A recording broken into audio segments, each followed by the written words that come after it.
If this pawn is not on the board, I would have to play king g3, and that's stalemate, or if I don't play king g3, I'm losing my pawn.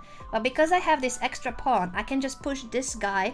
This tiny soldier moves 1 square up or 2, whichever you want, and so she has to step away with the king, and I get to go to f2 with my king and promote next move. Checkmate! Haha. Oof, you're pretty strong. Can I have another shot? Sure, lady. Let's play another one. Rematch. Rematch. Hello, let's have an exciting game. Thank you, Alex. I hope you play the French defense. I hope you do. Yes! We've got the French defense. Both Alex and me play the French defense a lot. I'm gonna play... which line? Which line are we gonna play? The Tarash. Absolutely, Ariane. Have a great day. Have a great day. Knight c6 is one of the sidelines, but still quite a popular one. Usually knight f6, e5. Oh, she's taking.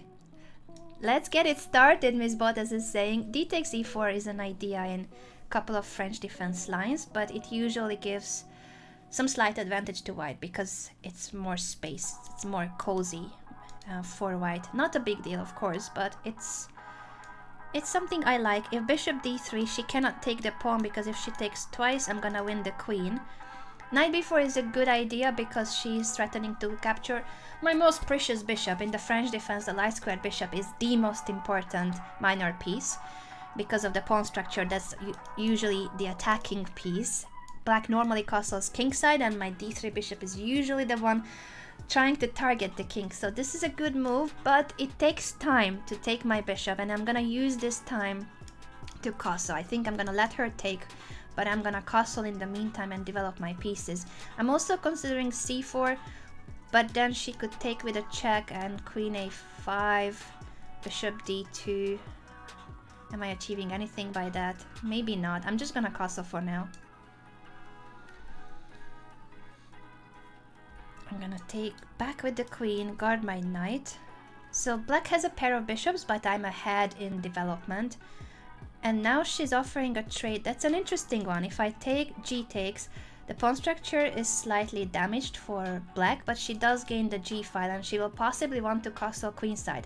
I know you, lady. You're gonna go for the attack on the g file and try to checkmate my king. But even though I see what she's up to, I think I should go for it and try to attack in the meantime in the center, c4, expand and try to push d5. She wants an endgame. Okay, that queen trade offer, I have to consider, because if I take, that's a triple stack. She will end up having tripled pawns. She does have a pair of bishops, but tripled pawns. I don't think this is good for Alex. I'm going for it. It opens the e5 too. This will be easier. Of course it will be easier. Once again, no Botez gambit, but I love endgames too much. I love endgames. Check. Now, if bishop e6, we are winning the bishop, and if king d7, that's stepping in front of her bishop. So we already have gained, I think, quite some strategic advantage here, because this is messy. She will have to struggle to develop the c8 bishop, and this pawn structure is weak. I could attack it immediately with knight to h4. And then she has to move the king again to guard the pawn. But where do you move the king? Back to d8? Knight h4, king d8. What a strange looking position. Maybe I will wait with it though, because she will have to move the king anyway if she wants to develop the bishop. Actually, I don't know why she moved to d7. King d8? Wasn't that better? Slightly better in comparison to this. What did your king do? Well, I'm just too much of a fan of endgames. I'm gonna develop this bishop and see how she reacts. I think she'll develop this now. Bishop b4 makes perfect sense to develop the bishop with a tempo. She's attacking my rook. I'm gonna simply move it either up to e2 or e3, and then the rook could go to b3 later. Yeah, I like this a lot. I need to make sure there's no bishop d2, but my knight is guarding that square. She drops the bishop back to d6 to trade my bishop. Makes perfect sense. It makes perfect sense, and I think she'll take back on d6 with the pawn or with the king. Does she want to take back with the king? I wonder.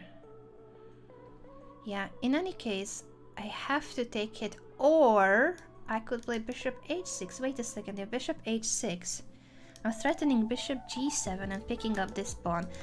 As much as normally it would be the best idea to trade bishops because she has the pair of bishops, I might keep it on the board for now because I think this is unpleasant for her. She has to deal with it by moving the rook. She doesn't care. Okay, Alex, alright. You don't care about my threats. You just want to develop your bishop. Fine.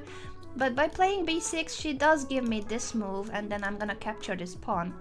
Let's go for it. Taking the pawn now, and my bishop can later move to e5.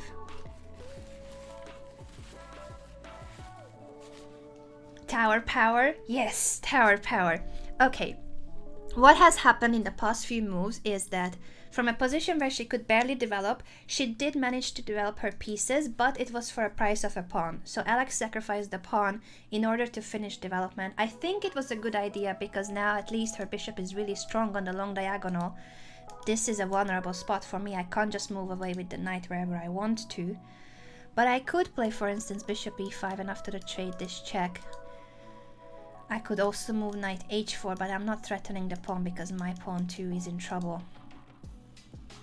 I could double rooks on the e-file, bring the rook here now. But she is sort of... Is she threatening bishop f4? No, because of rook e7, but maybe she is threatening to push the pawn. And I have to keep my rook on the third rank because my knight will be in trouble. So f4 could be an issue. What do I do about that? Do I care? I could close the diagonal too by pushing d5, my pawn to d5. That does give her bishop to c5, but maybe that's not that big of an issue. Yeah, I think I kind of need to try to close this diagonal. I'll have to consider what happens after c6. That's the only thing that I need to consider, but then the d file. Let's do this. I think I need to shut down the diagonal because that bishop was too powerful. Rook to g6. She's attacking my bishop and she's ready to double rooks. Makes perfect sense. But I think now I'm just gonna move my bishop to e5. She can't take it because that's a fork. She can play f4, but now I'm okay to move the rook elsewhere on the e-file. Rook e4. She could then pin my bishop, but I'm gonna double rooks and I'm fine. I think I'm fine. This makes the most sense. g2 is under attack and I have to push it, or I need to play this move, knight h4. If knight h4, she will possibly play rook to g4 and attack my knight. Yeah, that's not really cool. If I take this as a check that she will give first and then take back on d6. So I think I'm gonna push the pawn. It does weaken the long diagonal, but I shut it down with d5. She will have to try to open it with c6 later in the future. I can take back with the f-pawn or the g-pawn. I think the h-pawn or the f-pawn I meant. I think h-pawn makes more sense, keeps my king more sheltered. There's no checks here. Rook to g4, she wants to trade rooks. I think I'm just gonna bring my other rook into the game, because if we trade here, I'm happy. I'm happy, I'm a pawn up. I'm okay with the trades. b5 makes perfect sense because she's trying to activate the bishop. So I was looking at c6, but b5 is also strong. She's threatening to take and capture this pawn, and once that bishop is back in the game, she will have enough compensation. So I need to make sure I keep that bishop out for as long as I can, and I think a way to do it is to push b3 here so that after the trade I still am guarding everything with the pawn. I'm just looking at pins for her, such as rook e8. Thank you so much, Sal, for the subscription. No, it's a gifted sub to Aptiman. Thanks a lot for your gifted sub. Rook to e8 is a pin, but it's not threatening anything immediately because my bishop is protected, so I think that's alright. I don't like pins, so I just want to make sure that this will be fine, but I think I should play this. Take back with the pawn, guard it, and now I think rook e8. Yeah, this is the most annoying way to continue for her. She's playing in a very precise way. Comment on Fire, thank you so much for the 5 months. Thank you for the 5 months in a row subscription. Rook e8 is the move I was a bit afraid of, because even though this is not hanging just yet, she is threatening f6 and win a piece. She's threatening to win my bishop. So I need to move my rook to a square where it's protected. Whether it's rook e3 or rook e1, I have to move it to somewhere where it's guarded. I can't just make this move because my bishop will be taken. If I move my rook to e3, she might play bishop c5, but then I can attack her bishop. I think that's nice for me. Yes, it should be nice. Rook e3, and if f6, then I can either take the bishop or take the pawn too. Or is rook e1 better? She maybe will switch to attacking this pawn, bishop a6, and attack my c4 pawn. It's not that easy of an endgame because she does have really active pieces. I'm a pawn up, but she has really active pieces. Let's do this. And after bishop a6, I'll think. I'll think again. Yeah, I guess I should trade for now. Trade on d6. But this is not the endgame I was hoping for. This is not really ideal. If the bishop takes, she can take first my rook and then take back on d6 with the king, and she's really active. I'm gonna guard the pawn on c4, but she can attack it with king c5. I might be worse in that endgame. I might be worse unless I can push e5, e4, e5 real quick. Goodness me. Goodness me, am I getting into trouble against Miss Botez? She's such a tricky player. She gave me a pawn. She gave me a pawn, but now her pieces are too active. I cannot guard this pawn with the rook because my bishop is hanging. If I go back, f6 wins the piece. She is playing in a very precise way this part of the game. Knight d2 I can't play again because this bishop is hanging. I have to take here, but I might just be worse in this endgame. I'm a pawn up, but I think her pieces are way too active. This is the most precise. Trade rooks and take with the king. Now she's threatening king c5, apart from this. So if I play knight to d2, which is the move I'm looking at, king c5, that pawn will be hanging. This is looking bad. This is looking bad for me. Maybe I need to give up on this pawn and play knight g5, but her pieces are too active. I don't like this. Alex has tricked me. She tricked me. How can I get back into the game? How can I trick her back? How can I trick her back? This is not a good endgame. I'm a pawn up, but her king is much more active than my king. And there's not much I can do about this pawn. It's gonna be lost no matter what. Knight to d2, king c5. This pawn will be gone. I don't want to lose the pawn, but I have to. I can push here, but after this capture, a3 to try to keep the a pawn on the board. Maybe that's my best shot. Because I'm gonna lose the pawn no matter what. I'm gonna lose the pawn no matter what. Is this move order better than e4? This king and pawn endgame, unfortunately, I'm one move away from pushing e5, d6. That would be winning, but I'm a tempo short. Knight d2, king c5, e4. Takes this pawn. I should not play the king and pawn endgame. I should not. My king is too far behind. Or can we make that work? What about c5 now? That just gives up the pawn, unfortunately. Gives up this, and that doesn't help. I should not lose time. I need to activate my pieces. I cannot waste time on pushing these, especially if they will be taken.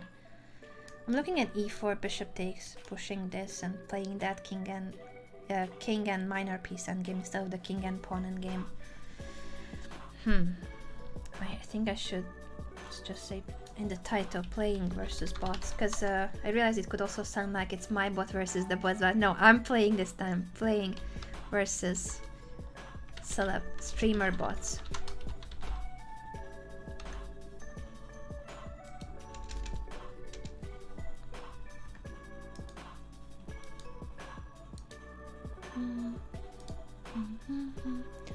Yeah, I'm not in easy position.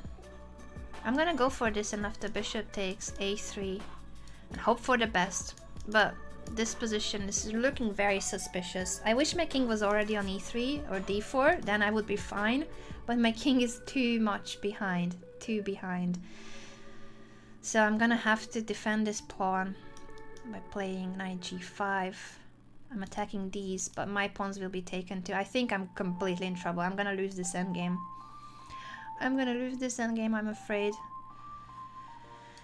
But I have to play this.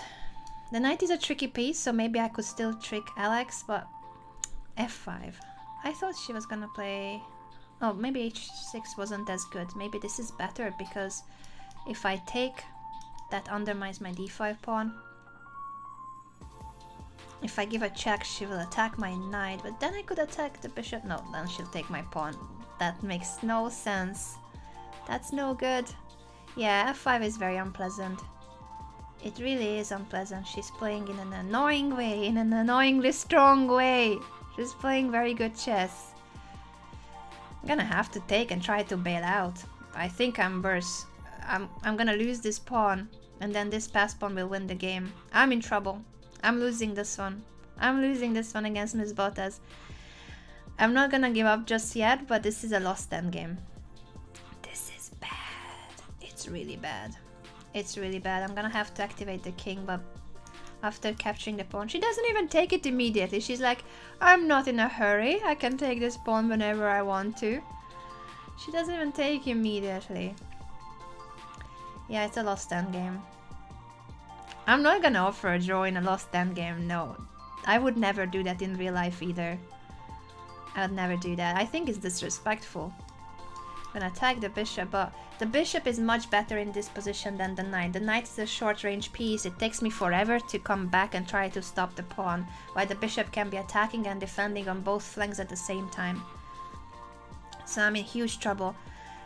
My only option would be, I guess, if I get rid of these pawns and then I sacrifice my knight for this pawn, that king versus bishop endgame would be a draw if I make it back to the corner, because the color of the corner is wrong.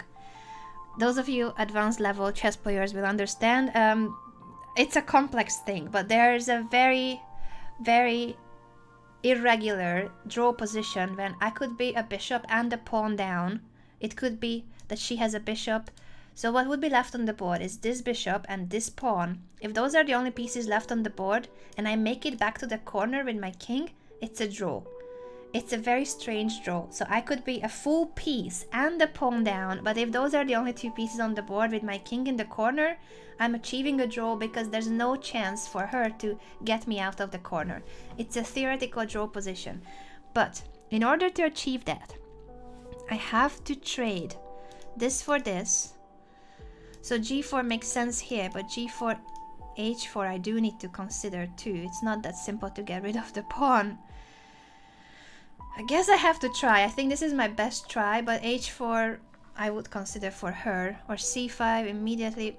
I'm trading now this one. I have to. This has to be the best move, and then try to make it back in time with the king and sacrifice my knight. This is my chance to do it. The only issue is that she might get to the a pawn faster, but in the meantime, yeah, I have some practical chances because of the theoretical draw. I do have some chances. I do have some chances. Thank you so much for the subscription, ASP. Thanks a lot for that. So I'm gonna crawl back with my king because I need the king here. I don't think she will let me go to c3. I think after king d2 she'll play king c4 or king d4, and I need to guard that pawn somehow. But after king d2, king c4, I can also counterattack this pawn. It's not as hopeless as I thought it would be because of the theoretical draw, that if I manage to give up my knight for this pawn, it's a draw. So I have pretty good chances here. She didn't stop me from moving the king here. That's strange. I would have expected king d4 or king c4.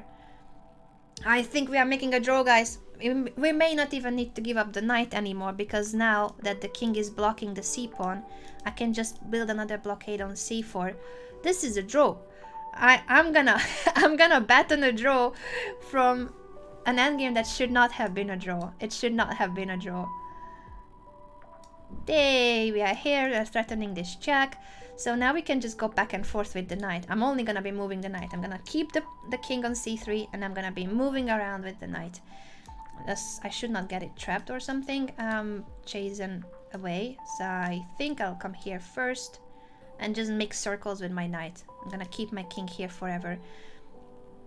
I'm not really interested in the king and pawn in game. That might still be okay actually. But do I want to calculate it? I don't want to calculate it. I'm just gonna move with the knight. I think that's the easiest way to make a draw. So this possibly too is fine, but I don't want to be thinking about it. You need to calculate it to make sure it's all right. Instead of that, hey, what did my king ever do to yours? Well, I'm just repeating moves here, lady, because I think this is a draw. I think this is a draw just by repeating moves. If she comes back, she could also try this, but then I have knight c4, and that king and pawn in game when I get to take her pawn is not the same. So again, I could give this check, but that's when you need to know your king and pawn in games a lot. I think that's a draw because of the rook pawn, but I'm just gonna keep making the same moves, and this possibly will be threefold repetition. Oh, she doesn't want to repeat moves. She plays bishop b3, but that doesn't change the position. I can just play knight e3, king e5, then I give this check because that king and pawn in game is fine. So I'm gonna make this move. Okay. Try to make progress. Miss Botez, try to make progress. She's offering this trade and that king and pawn game, but again, I'm not interested. I'm just gonna repeat my moves. I'm fine here. I'm fine. Okay, she's now trying to make progress with this move. Knight to e3, king e4. I can then play knight c4 because that king and pawn game is a lot easier to play. Now, I wouldn't mind trading here because then her pawn falls. She has made some progress, but she cannot chase my king away ever because of her bishop being on a different color. Will never ever be able to move my king away. That's why it's a draw. I have a very nice blockade. The only way this would be winning for black is if she gets me into a Zugzwang position. Zugzwang is when it's my turn to move, but every move that I can make would worsen my position. So that would be a Zugzwang, but I don't think there's Zugzwang here because I pretty much have many squares to jump to. For instance, now I could just give this check and then come back. She keeps saying the same things. I'm threatening this check, this check. I mean, it's not a big threat, but she cannot make progress. She can't make progress. So now, again, that king and pawn in game is an option. But I can just do nothing. I can do nothing again by moving the knight back and forth, and only when her king becomes too active, only when her king is here, that's when I'm gonna jump to c4. I could do that now, for instance, if she trades, this pawn is hanging, king d6, king b5, king d5, I take this pawn, but she will promote earlier. See, I don't want that. I don't want that endgame. Although, has she tricked me a little bit? If I come here, king e4, that's a kind of a Zugzwang position. That kind of is a Zugzwang because I can't go back with the knight. Let's see. I still think this is a draw, but I need to be precise. I need to be precise.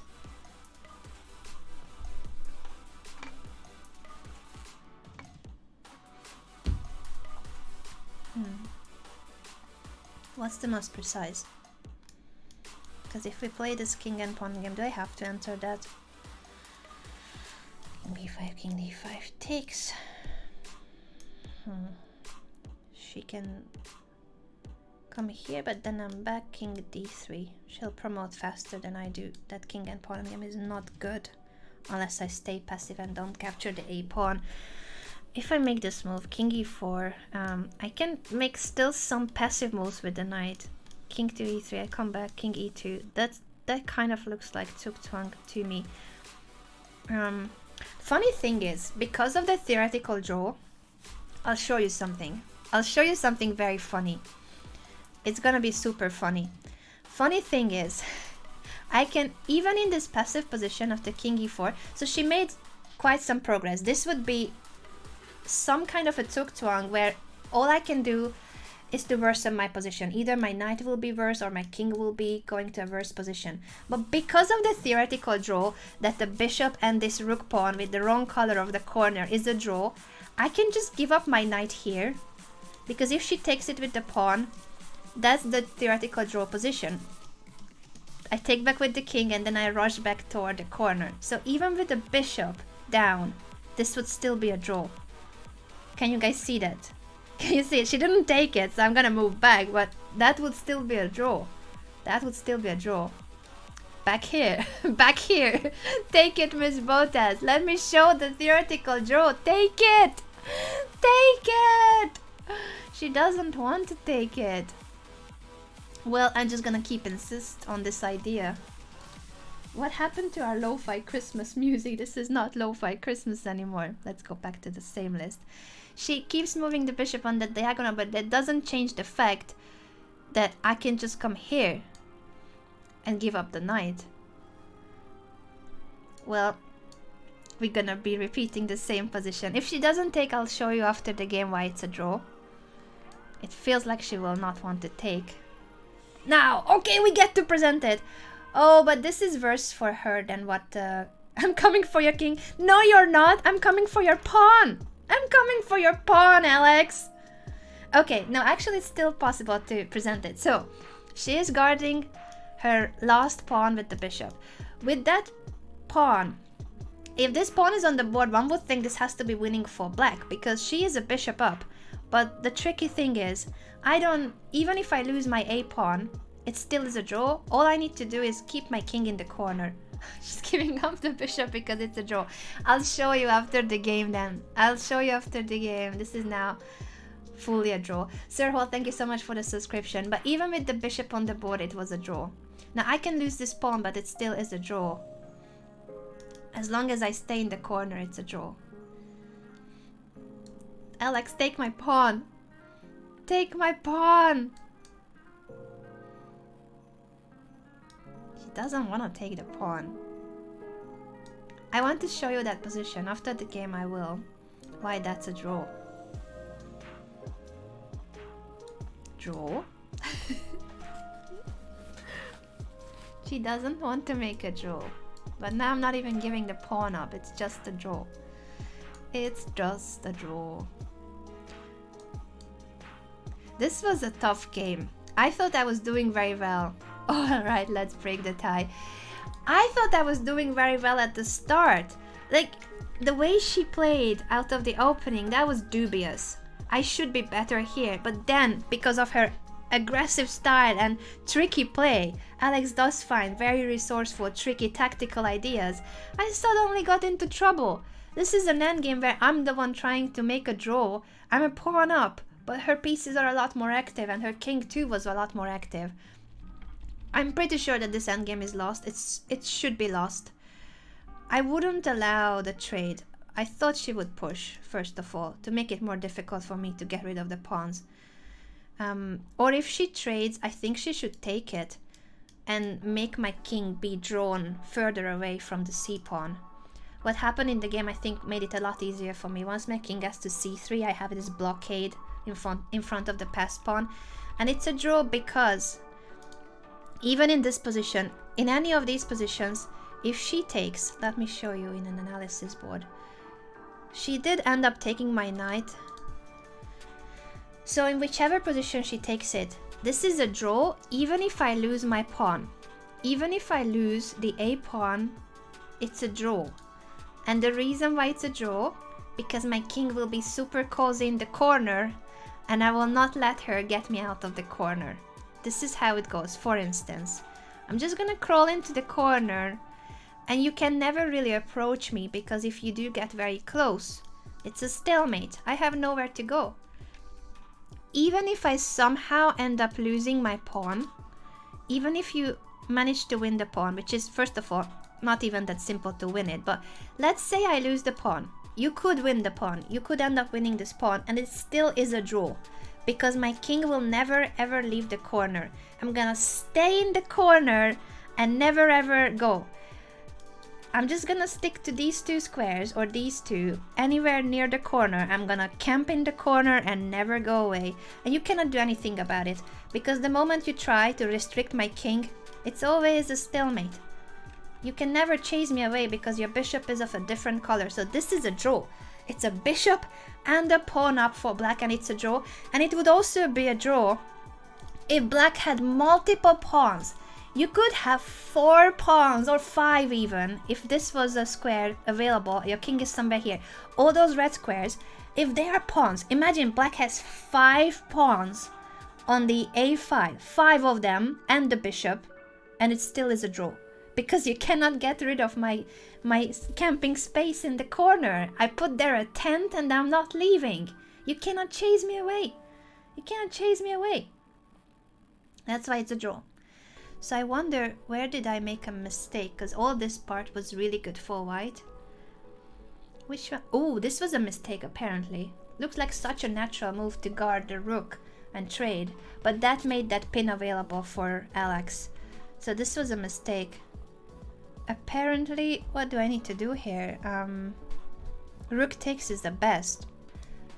Not too natural to take and then b3. Because then my bishop does not get pinned. The whole idea with the pin on the e5 was the one that gave my advantage away and almost giving winning advantage to Alex. Suddenly that endgame was very unpleasant to play. I think after this trade and the pin, yeah, I'm struggling. I'm worse. I'm a pawn, but I'm worse. And here bishop takes is apparently a bad move. I should have tried to keep the pieces on the board and play this endgame, but black is clearly already doing much better and has taken the initiative, and I should be playing for a win, not me. I'm struggling. As natural as this rook move was to guard the other rook, it was a mistake. It was a mistake. That's instructive. I should have taken and pushed b3, and then later I can activate the rook when there's no more pin. What did you guys think of the games? Thank you so much for watching. This was streamed live on my Twitch channel where I stream full time, 5 days a week. Do catch us live next time or follow the highlights and the votes here on my YouTube channel. In either case, I really appreciate your support. Thank you so much again, and bye for now. Until the next time.